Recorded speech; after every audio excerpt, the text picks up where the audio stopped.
मौजूद है रघुपुरा गांव में, जो कि ग्रेटर नोएडा में पड़ता है। आज बात एक लड़की की, उस लड़की की जो अपने प्यार की खातिर पूरी दुनिया से लड़ गई। नाम सीमा, मुल्क पाकिस्तान। मैं प्रीति रघुनंदन उसके मायके की कहानी आज आप तक पहुंचाऊंगी। नमस्कार, मेरा नाम निधि वासंदानी है और मैं सीमा के ससुराल की कहानी पहुंचाऊंगी, जो कि सिंध से है। पाकिस्तान के सिंध से कैसे वो ग्रेटर नोएडा आ गई, ये कहानी भी हम आप तक पहुंचाएंगे। नमस्कार, आपके साथ मैं हूं सुरभि शर्मा। और पाकिस्तान की बात होती है तो वो बहुत स्टीरियोटाइप है। महिलाएं भी ज्यादातर पर्दे में रहती हैं और सिंध एक ऐसी जगह जो कि हॉरर किलिंग के लिए कुख्यात भी है। आज कट्टर पाकिस्तान की सीमा की प्यार की कहानी आपको मैं बताऊंगी। नमस्कार, आप सभी के साथ मैं हूं प्रतिभा मिश्रा। साधारण से बैकग्राउंड की एक लड़की जो कि पाकिस्तान के एक पिछड़े इलाके से आती है, वो आखिरकार एक वायलेंट गेम जिसे पबजी कहा जाता है वो कैसे खेलती है, उसके प्यार की कहानी, उसकी बहुत चर्चा हो रही है, उस पर भी आज बात होगी। नमस्कार, मैं ऋतु रोहिणी। भारत पाक के प्यार से जुड़ी हुई फिल्मों में, कहानियों में हीरोइनें जो है वो या तो हीर हैं या राजी हैं, लेकिन सीमा प्रेमिका है या फिर एक जासूस, इसकी कहानी मैं आपको बताऊंगी। सीमा की कहानी किसी फिल्म से कम नहीं लगती, लेकिन उन तमाम कहानियों के बीच ऐसा बहुत कुछ है जो आप सीमा के बारे में, जो पाकिस्तान से यहाँ ग्रेटर नोएडा तक का सफ़र तय कर चुकी हैं, आपने नहीं जाना होगा, नहीं सुना होगा। तो उन्हीं कहानियों को हम आज TV9 भारतवर्ष पर बेपर्दा करेंगे। सबसे पहला सवाल मेरा आपसे सीमा, कि आप बचपन में किस तरह से आपका पढ़ना लिखना हुआ, आपकी परवरिश कैसे हुई, माता पिता का प्यार, भाई बहन, क्या क्या रहा, एक एक करके सिलसिलेवार शुरू से आप बताइए। मैम, पहले तो मेरी जो मम्मी थी, हम बहुत छोटे थे। मेरी छोटी बहन है जो अब 20 साल की है, वो मम्मी तब बहुत छोटी, 2 महीने से 3 महीने की थी, मेरी मम्मी की डेथ हो गई थी। तो इसलिए माँ हमने कभी देखी नहीं। हमारे पापा ही हमारी माँ थे, पापा ही हमारे पापा थे। तो गांव में हमें पली बड़ी हूँ, वही गांव के खेतों में घास फूस करना, ये वो करना, हम वहीं पे रहते थे गांव में। बचपन से गांव में रही हूँ मैं। तो स्कूल कभी गई नहीं हूँ, ट्यूशन पढ़ी हूँ। पापा ने, जब मुझे बहुत शौक़ था हम तीनों बहनों को, तो हमारे पापा बहुत अच्छे थे, जैसे माँ भी थे और पापा भी थे। तो उन्होंने ट्यूशन पर बिठाया और एक सरकारी स्कीम खुली थी वहाँ, घर घर बच्चों को पढ़ाना, जो महिलाएं सिंध में नहीं निकलती ज़्यादातर, तो उन्हें घर घर पढ़ाया जाए। तो वहीं से मैंने थोड़ी सी शिक्षा ली, तो 5 तक, ज़्यादा नहीं मेरी शिक्षा है मैम। जी मैम। शादी कब हुई, क्या उम्र में शादी हुई थी मेरी? तब मैं 18 से 17 साल की थी मैम। इतनी जल्दी शादी हो गई? राजी थी? राज़ी नहीं थी मैम, मैं किसी और को पसंद करती थी और मेरी इनसे शादी करा दी गई। तो आपने माता पिता को बताया था? मेरे पापा को पता था, मम्मी तो थी ही नहीं। तो हमारे यहाँ पसंद की शादी, अगर किसी को पसंद करना, क्राइम माना जाता है मैम। गांव में क्राइम ही माना जाता है। यहाँ तो उनकी कहीं दूर शादी कर देते हैं, कहीं भी कोई भी कैसा रिश्ता मिल जाए तो उनकी दूर शादी कर देते हैं। ससुराल भी सिंध में है? जी दूर है थोड़ा, पर सिंध में है। मेरा सवाल इस बात को लेकर है सीमा आपसे, जिस जगह पर आपकी परवरिश हुई है और जिस मुल्क में, जिस कट्टरता की हम बात करते हैं पाकिस्तान में, वहाँ रहते हुए आपने इस प्यार के लिए वो हिम्मत कैसे जुटाई? आपने कहा पहले आप किसी और से प्यार करती थी, उसके बाद शादी आपकी हैदर के साथ भी हुई, और सचिन के साथ जुड़ना, किस तरीके से उस प्यार के एहसास को समझते हुए आप इतना बड़ा कदम उठा पाई? मेरी पहले तो शुरू में तो मैंने नहीं सोचा था कि कभी मैं भारत आने का सोचूंगी भी। हम गेम खेलते थे साथ में, तो अच्छा लगता था इनके साथ, क्योंकि मैं अकेली रहती थी। मेरे पति तो दूसरे देश में थे, मेरे पापा ही थे, वो ऑटो रिक्शा चलाते थे। वो रात को आते थे और सोते थे, सुबह को चले जाते थे। तो हमारे 2 कमरे थे, छोटा सा घर था, ज़्यादा बड़ा घर नहीं था। तो इनके साथ गेम खेलना, बात करना अच्छा लगता था, क्योंकि अकेली रहती थी, बच्चे मेरे छोटे थे तो वो सो जाते थे, या वो मतलब बातचीत इतनी नहीं करते थे। तो मुझे इनके साथ इतना अच्छा लगता था टाइम स्पेंड करना। दिन में रात में हम बातें ही करते रहते थे। ये इंडिया दिखाते थे, मैं पाकिस्तान, तो मुझे बहुत अच्छा लगता था इनके से बात। नहीं, मुझे खुशी होती थी कि मैं किसी इंडियन लड़के से बात कर रही हूँ।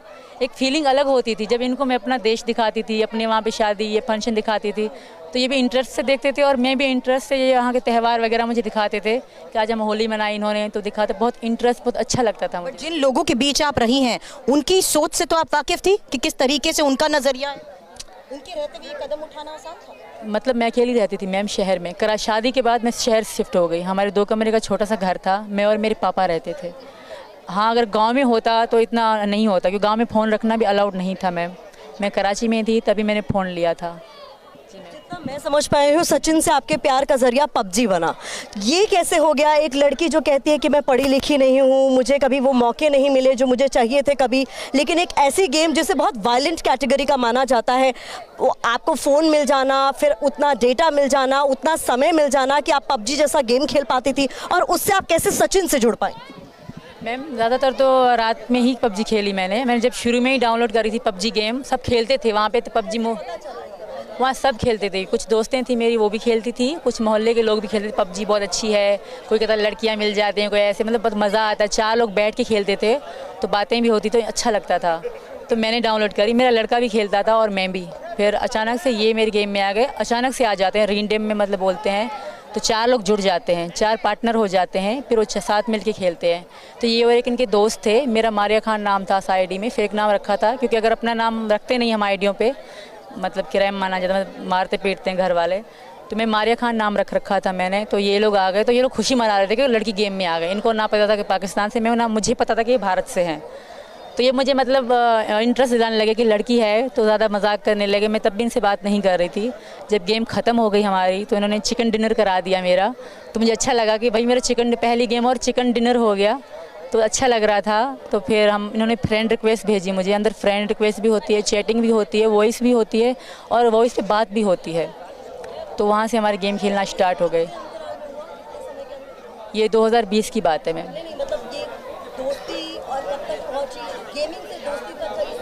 ये तकरीबन 1-1.5 महीने के बाद इन्होंने कहा कि जब भी तुम गेम खेलती हो, हम समय पे नहीं मिल पा रहे, तो अपना कांटेक्ट दे दो, मैं स्क्रीनशॉट ले लूँ, आपसे चैट करूँगा, मैसेज कर दूँगा, आप आ जाना। तो इन्होंने मुझसे कांटेक्ट लिया और मैंने इनका लिया, फिर हमने चैट करना शुरू कर दी। मैम पबजी खेलती थी तो फिल्में भी देखती होंगी। राजी एक फिल्म है जिसमें पाकिस्तान जाकर एक हिंदुस्तानी महिला ने शादी कर ली और वो वहाँ जासूस बन गई, और कुछ ऐसे ही राजी फिल्म का नाम है जिसमें आलिया भट्ट ने एक्टिंग करी है। इंडियन मूवी है बॉलीवुड की। ऐसे में आप पे भी ऐसे ही सवाल उठ रहे हैं, आप भी शक के दायरे में हैं, तो आपके पास क्या दलीलें हैं जिससे आप ये साबित कर पाएंगे कि आप जासूस नहीं हैं? मेरी जो भी दलीलें हैं, जो भी चीज़ें मेरे साथ आई थी पाकिस्तान से, वो भी कस्टडी में है। तो कुछ तो हो गया है कंफर्म, कुछ भी कंफर्म हो जाएगा, और मुझे यकीन है कि सच ही सामने आएगा। ऐसा कुछ भी नहीं है मैम। मैं इनकी मोहब्बत में यहाँ आई हूँ। मैंने कभी भी ज़िंदगी में ना जेल देखी थी, ना कभी पुलिस सामने देखी थी। ऐसा मैंने कभी ज़िंदगी में, ना ही मैंने कभी अपना फ़ोटो भी नेट पे डाला था। अगर कोई डालती भी थी तो प्राइवेट, सिर्फ मैं देख सकूँ और यही देख सके। तो आज मैं दुनिया मुझे देख रही है, तो थोड़ा अजीब भी है मेरे लिए। तो ऐसा कुछ भी नहीं है मैम। आई थिंक, मुझे यकीन है इंडियन जो पुलिस हैं, जो यहाँ की काम कर रही हैं मेरे बारे में, वो सच सामने लाएंगे। अच्छा, एक और बात सीमा, जैसे आपने कहा कि ऐसी कोई बात नहीं है और अभी बहुत सारी चीज़ें साफ़ हुई हैं और हो जाएंगी, लेकिन जानकारी ये भी है जो चर्चाओं में है आपको लेकर कि आपके भाई पाकिस्तान आर्मी में है, इसलिए आपको लेकर कहा जा रहा है कि आप जासूस हो सकते हैं, जिस बात का जिक्र अभी हमारी सहयोगी रोहिणी ने भी किया।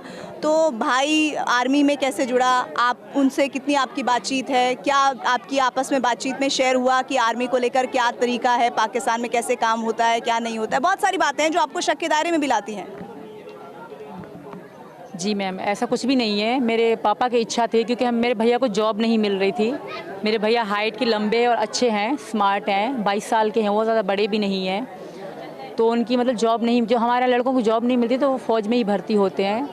तो ये मैंने खुद ही सच बताया था, और वो अभी भर्ती हुए 2022 में। अभी वो कंफर्म भी नहीं हुए कि आगे वो जाएंगे कि नहीं। अभी उनकी चल रही है, उनकी ज़्यादा सैलरी भी नहीं थी, अभी वो वाकई फ़ौज में भर्ती हुए हैं। नहीं। और आप हिंदुस्तान में आ चुकी हैं, बताया आपने? नहीं, मैं किसी को, मेरे घर वालों को किसी को पता नहीं था। मेरा लड़का हुआ था, तो इनके गांव में कत्ल आम है, लड़की को मारना बिल्कुल ही आम है। इनके जो इनका गांव है ना जेकमाबाद, वहाँ लड़की को मारना जैसे मच्छर मार दिया आपने, ऐसे है, मार देते हैं, और कोई इनको रोने भी नहीं देते परिवार को। पाकिस्तान में अभी कहाँ रह रही थी? मैं कराची शहर में शादी के बाद, इसी डर से मैं हैदर साहब के साथ रह रही थी। जी, इसी डर से मैंने हैदर से रिक्वेस्ट करी कि हम यहाँ नहीं रहेंगे, क्योंकि कल हमें बच्चे होंगे तो उन पे क्या असर पड़ेगा। वहाँ स्कूल भी नहीं है, पहली बात, कोई भी मतलब वो नहीं है, जैसे शहर होता है, बहुत दूर शहर है जेकमाबाद, ये बिल्कुल जंगल में रहते हैं, क्योंकि सब किराए में लड़कियाँ मारते हैं। यहाँ पे आम था लड़की। कितने बच्चे हैं? मेरे 4 बच्चे हैं मैम। तो आप अभी हैदर साहब को, जब बच्चों के बाद तो रह रही थी ना आप कराची में, हैदर साहब के साथ ही रह रही? नहीं, हैदर सऊदी अरब में 19 में वो चले गए थे। अब 2019 में चले गए? जी, अब तक नहीं आए थे। और 2019 में ही आप नेपाल गई थी? नहीं, मैं 2023 में आई थी मैम। शुरू में मैं 20 में इनसे मिली थी। शुरू में मेरा कोई इरादा नहीं था कि मैं इनसे इतना प्यार होगा या मैं यहाँ पे आऊँगी, ऐसा कुछ भी नहीं था हमारे बीच। हम खाली फ्रेंड थे, फ्रेंड ही रहे 1 साल 1.5 साल तक। फिर जब मतलब मुझे लगा, और मेरे पापा की डेथ होने के बाद ख़ास तौर, तो मैं अकेली सी हो गई मैम। कब हुई डेथ? उनकी 2022 में हुई थी, दिसंबर में। तो इस बात से वाकिफ थी सीमा कि वहाँ पर मारते हैं, काटते हैं, लड़कियों के साथ ऐसा व्यवहार करते हैं, तो कैसे आपने वो हिम्मत जुटाने की कोशिश की? आपको लग रहा था, माफ़ कीजिएगा, कुछ आपके हाथों पे ये सारे मैं निशान भी देख रही हूँ, ये क्या है? ये किसी ने किया है? नहीं, मैंने खुद करा था उनके प्यार में। हमारी लड़ाई होती थी, शादी वगैरह पे जाते थे मुझे बताए बगैर, तो इस बात पे हमारी ज़्यादा लड़ाई होती थी। तो इस कारण ये बीड़ी पीते थे मुझसे चोरी इन्हीं से। ये चोरी छिपे पीते थे? हाँ, तो मुझे इनके दोस्त फ़ोन करके बताते थे कि बीड़ी पी रहे हैं, तो मेरी कसम खाते। तो इस बात पे ज़्यादा मैं ये खुद को जलाती। और कब की बात है? ये 2022 की बात है, 1 साल पहले। अच्छा, फिर यही मैं कह रही हूँ, आपके साथ बच्चे भी थे, आप अकेली थी, कैसे आप अपना घर चलाती थी? कैसे आपने ये समझा कि आपको किस रास्ते सचिन तक पहुंचना है? क्या आपके पास उतना पैसा था? क्या काम आपने कुछ किया? कैसे आप सचिन तक पहुंचने के लिए ये कोशिश, ये जद्दोजहद करती आई? क्योंकि क्या सचिन के जरिए आपको पता लगा कि आप कैसे उनके पास पहुंच सकती हैं, चाहे वो नेपाल, क्योंकि आप लोगों ने मिलना शुरू किया था? ये हम दोनों ने मिलकर सर्च किया था यूट्यूब के ज़रिए, क्योंकि हमें मिलना था। पहले तो मैंने इंडियन वीज़े के लिए बहुत कोशिश करी, वहाँ की एम्बेसी के इस्लामाबाद में है, तो मैं तो जा नहीं सकती। वहाँ रेलवे एजेंट होते हैं, वो दूसरे एजेंट माने जा रही हैं, या रेलवे एजेंट जैसे शॉप होती हैं, उनके आगे लिखे थे रेलवे एजेंट। वो सऊदी अरब का, दुबई का, हर कंट्री का वीज़ा भी लगवा के देते हैं और टिकट भी लगा के देते हैं। तो मैं उन्हीं के पास गई कि मैं इंडिया जाना चाहती हूँ। तो उन्होंने पूछा आपका कौन है? मैंने कहा फ्रेंड है मेरे, क्योंकि ज़्यादातर यही था कि फ्रेंड ने, फैमिली वाले जा सकते हैं भारत, बाकी लोग नहीं जा सकते, कुछ डॉक्यूमेंट्स चाहिए होते हैं। तो मैंने इनको बताया कि मतलब ऐसे ऐसे कागज़ मांग रहे हैं, फिर मैं आपके पास आ सकती हूँ, वरना नहीं। तो इन्होंने अपने आईडी कार्ड और राशन कार्ड की कॉपी मुझे भेजी, और मैंने जमा भी करे वहाँ पे अपने फ़ोटो बगैर दुपट्टे के। उन्होंने कहे थे सर ने कि निकाल के दो, आपके एम्बेसी में जमा कराऊंगा, आपका वीज़ा लगेगा। पासपोर्ट बनवा लिया मैंने, तो मैंने वो भी करे। फिर उन्होंने कहा कि एक कागज़ और है, इंडिया से 3 डॉक्यूमेंट्स चाहिए। तीसरी सरकारी ऑफिसर के कागज़, जैसे ड्यूटी का कार्ड होता है, उसकी कॉपी और उनके साइन में आपको फॉर्म बना के दूँगा, करवाएंगी, तभी आप इंडिया जा सकते हो। तब भी 3 महीने आपको वेट करना होगा, और कंफर्म नहीं है कि आपका वीज़ा लगेगा कि नहीं, क्योंकि 100 में से 90% आपका लग सकता है, नहीं लग सकता, और 10% लग सकता है। तो इनसे मैंने बताया, तो हम दोनों बहुत परेशान थे ना। तो मैंने इनको कहा तुम पासपोर्ट बनवा लो, हम दुबई में मिलेंगे। पहली बार मुलाकात का हमने सोचा था कि हम मिलेंगे। तो इन्होंने पासपोर्ट के लिए यहाँ पैसे भी जमा कराए। तो इनको बहुत चीज़ें बता रहे थे, ये समझ ना पा रहे, थोड़े भोले से हैं ये, तो ये समझ ना पा रहे थे। तो फिर नेपाल के बारे में हमें पता पड़ी कि नेपाल में इंडियन लोग बगैर वीज़े के या बगैर पासपोर्ट के आ सकते हैं। तो मैंने इनको बताया कि मैंने कहा तुम नेपाल आ जाओ। इन्होंने भी सर्च मारा था, तो मैंने भी अपना वीज़ा नेपाल का लगवाया। मैं अकेली आई इनसे मिलने के लिए 10 मार्च को। बच्चों की परवरिश करना, 4 बच्चों की परवरिश करना, खुद का घर चलाना, रोजी रोटी कैसे कोशिश करती थी? पैसे कैसे? शुरू में तो मेरे पति मुझे देते थे मैम, मैं झूठ नहीं बोलूँगी, जो सच है मैं वही बोलूँगी। मुझे देते रहे, पर रिस्पेक्ट मेरी वो बिल्कुल भी नहीं करते थे। हर बात पे लड़ाई करना, गाली गलौज करना उनकी आदत सी थी। बाहर से परिवार के वीडियोस वगैरह भी देखे हैं, और सब यही मानते हैं कि आप बहुत साधारण परिवेश से, साधारण परिवार से आती हैं, इसीलिए आपकी कहानी शायद बहुत सारे लोगों को उत्सुक भी करती है कि ये सब कैसे मुमकिन हो गया। और बहुत ज़्यादा लोग पूछते हैं, उनके मन में ये उत्सुकता आती है कि क्या आप बॉलीवुड की फिल्मों से भी इंस्पायर्ड हैं, कि क्या फिल्में बहुत ज़्यादा देखती हैं? क्योंकि कई बार उनको लगता है कि ये सब शायद हम लोग फिल्मों में ही उम्मीद करते हैं कि ऐसा कोई लड़की कर देगी, वो प्यार में इतनी पागल होगी कि वो सीमाओं को तोड़ते हुए वो ऐसे इधर से उधर चली जाएगी। ये कैसे हो गया, कैसे संभव हो गया? अभी भी बहुत सारे लोगों के लिए मुझे लगता है अनएक्सपेक्टेड।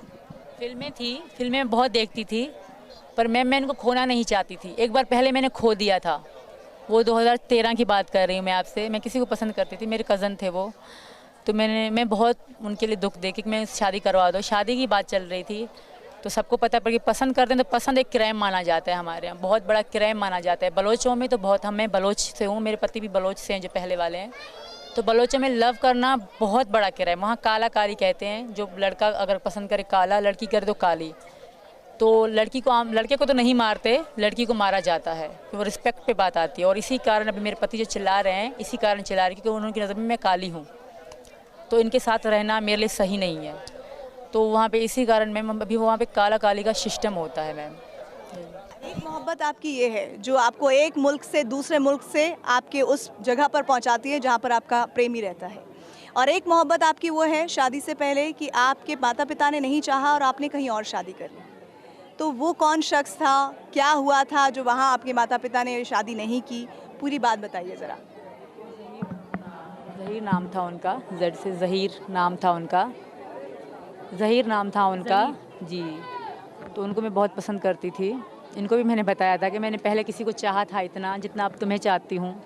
तो मैंने कहा वहाँ मैं नाकामयाब रही, मैंने कहा अब तुम्हें खोने नहीं दूँगी। मैं किसी भी कीमत में इनको खोना नहीं चाहती थी, और मेरा इनसे वादा था, क्योंकि ये भी इनका भी इतना कोई नहीं था पैसा कि मुझे भेजें। इन्होंने कहा था कि मैं तुम्हें कुछ भेजूँ, पर मुझे पता था कि इनकी नहीं है स्थिति सही। तो मैंने कहा नहीं, मैंने कहा ये मेरे प्यार में दाग है कि मैं तुमसे 10 रुपये भी लेती हूँ तो ये गलत है।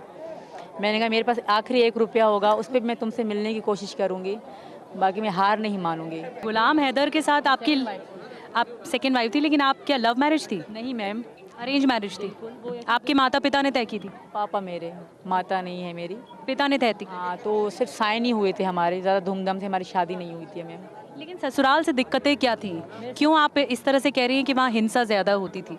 वो आज भी है मैम, ऐसा नहीं होती नहीं थी, और आज भी है। वहाँ कोई भी अगर मीडिया या कानून वहाँ नहीं चलता, अगर कोई भी जाके देख। आपके पति गुलाम हैदर भी हिंसा करते थे? बहुत बुरे तरीके से, कि जैसे मतलब वो पले ही ऐसी जगह पे हैं, तो वो अच्छी कैसे बन सकते थे? फिर भी मैंने उनकी बहुत रिस्पेक्ट करी। सऊदी अरब कब गए? 19 में। 19 में गए, तब से कोई संपर्क नहीं? ना था मैम, बहुत समय तक। आपने दिक्कत बताई अपनी? मैंने नहीं बताई मैम, अगर मैं इनको इनके बारे में थोड़ा ही बताती ना तो मुझे मार दिया जाता। हैदर ने मुझे एक बार नहीं कई बार तलाक दी, पर कोई रास्ता ना होने के कारण मैं कहीं नहीं जा सकी मैम। फिल्में देखती हैं सच में, क्योंकि बहुत ज़्यादा। जी मैम, पहले तो सब इंडियन तो सारी फिल्में मैंने पुरानी देख रखी, नई का मैं नहीं कहूँगी, पुरानी मैंने। अभी तो गदर फेवरेट लग रही है। कहानी गदर जैसा ही का। रील्स भी गदर गानों भी बहुत हैं। जब वहाँ होती थी तो मैं इन पे ही बनाए, प्राइवेट थी अब पब्लिक कर दी है, तो इन पे ही बनाया करती थी कि घर आजा परदेसी। इन पे ही ज़्यादा मेरी रील थी कि मतलब मुझे ले जा मुझे परदेसी, इस तरह की मैं लिपसिंग करती थी उन रील गानों पे। तो आज तक मेरे मतलब 814 वीडियो हैं जो पाकिस्तान से यहाँ तक की हैं, सिर्फ इनके नाम से मैंने बनाई। गदर का कोई डायलॉग फिल्म याद है? गुनगुनाती हैं? नहीं अच्छा नहीं गा सकती। मेरे पति गा लेंगे। मेरे आपके पति सुन चुके हैं, हमें भी सुना दीजिए, इशारा कर रहे हैं वो, गा दो। नहीं, वो कह रहे मैं गाऊंगा। गाना गा दीजिए, उनके लिए गा दीजिए। मैंने कहा मैं लिपसिंग कर ली, मेरी आवाज़ अच्छा नहीं है तो सब हंसेंगे मुझे, मैं गाना नहीं चाहती मैम, सॉरी। किस तरीके से इजहार किया था, कैसे उन्हें इम्प्रेस किया था, यही बता दीजिए। इम्प्रेस इन्होंने करा था शुरू में मुझे, पर मैं पता नहीं शादी थी जल्दी से पट गई इनके साथ। और जो ये मैं किया ना, मैं घर से निकली थी सिर्फ इन्हीं के कारण निकली, वरना हम घर में हाउस वाइफ थी, बस बच्चे पालना, आटा गूंद के रोटी बनाना, इस तरह का मेरा काम था। पिक्चरें देख के ही ख्वाब बढ़ रहे थे? बिल्कुल, जब इन्होंने मुझे बताया और मैं इतनी खुश हुआ करती मैं इंडिया, अपने अकेले में भी हंसा करती मैं इंडियन लड़के से बात कर रही हूँ, सबको बताती मेरा भारत तक कॉन्टेक्ट है, मैं बस खुश हुआ करती थी मैम। फिर जब इनसे मेरी बहुत मोहब्बत हो गई तो मैं सोचती थी मैं इनके बगैर नहीं रह सकती। मैं रात रात रोती थी, सारी रात 1-2 बजते आ जाते थे, ये सो जाते थे, मैं यूट्यूब में सर्च मारती थी कि मैं ऐसा नहीं, मेरे बॉर्डर भी सर्च मारे थे, मैं झूठ नहीं कहूँगी कि बॉर्डर से कैसे जा, मतलब ऐसा जुनून था कि बस जाना है, कैसे भी करके मैंने जाना है। मैंने बहुत लोगों से मतलब यूट्यूब में कमेंट में मैसेज लिखे कि प्लीज़ मेरी हेल्प कर दो, मुझे इंडिया जाना है। पर क्या आरोप लगता है, आप खुद भी चाहती हैं कि जल्द से जल्द आपको उसको लेकर क्लीन चिट मिल जाए, आप कह रही हैं खुद भी आप परेशान हैं। ये भी सवाल पूछा जा रहा है कि भारत आने के लिए शारजाह से आप नेपाल होते हुए फिर भारत आए, ये क्यों, ये रूट आपने क्यों चुना? मैम ऐसा है कि हमारे यहाँ से यहाँ ना भारत डायरेक्ट जहाज़ आएगा, ना नेपाल डायरेक्ट जहाज़ जाएगा, जैसे कनेक्टेड फ्लाइट कहते हैं, मतलब पाकिस्तान से दुबई से काठमांडू ऐसे जहाज़ उड़ते हैं, सीधा पाकिस्तान से नेपाल जहाज़ नहीं उड़ते मैम, मतलब इंडिया के ऊपर से हमारे जहाज़ नहीं उड़ते। जहाज़ पहली बार एयर अरबिया था, तो पहले शारजा, रुक जाओ, पहले शारजा ना चल रही, मेरा कहना ना मान रही, अपनी बात पूरी कर लो, कहना ना मान रही, ठीक मैम, मेरा कहना। मैं पहली बार जो इनसे मिलने आई थी तब शारजा एयर अरबिया से, शारजा से काठमांडू, सेकंड टाइम दुबई से, मैं फ्लाई दुबई थी, मेरी दुबई का जहाज़ था फ्लाई दुबई, तो पाकिस्तान से दुबई से मैं काठमांडू आई। अच्छा, ये तो बता दीजिए किस वादे के साथ आप लेकर आए हिंदुस्तान में, तो तो जो प्यार करते हैं वो तो बता दीजिए पब्लिक को। जो हमारा प्यार है, प्यार का ही वादा है हमारा। प्यार का वादा है हमारा वादा है। हमारा प्यार। इन्होंने मुझे